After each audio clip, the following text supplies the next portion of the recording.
Let's identify the key features for this function and then identify the type of function. First of all, the domain of the function. The domain of the function is x belongs to the reals. We're going to assume that this goes off toward positive infinity and negative infinity.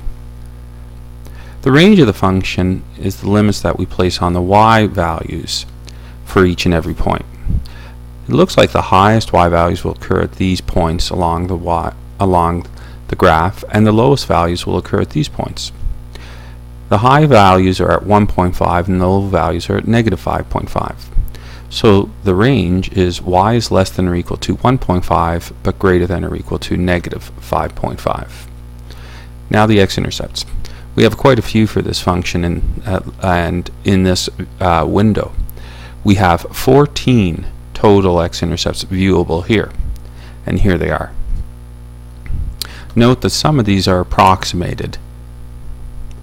The y-intercept occurs at this point on the graph, and the y-intercept is 1.5.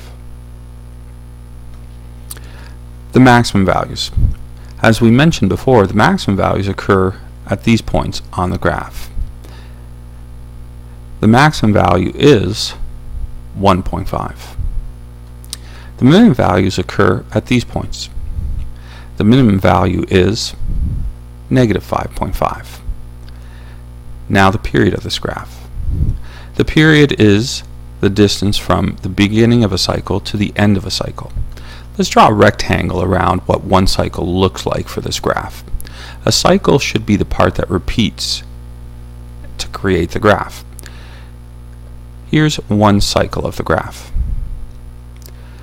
We can see that this part repeats and creates the wave part of the graph. The distance from the beginning to the end of this cycle is a total of 3 units. That would make our period 3. Lastly, the amplitude. The amplitude of the graph is the difference between the maximum and minimum divided by 2. The maximum value is 1.5, the minimum value is negative 5.5, which is a difference of 7. When we divide that by 2, we get our amplitude, which is 3.5. Lastly, what type of graph are we looking at here?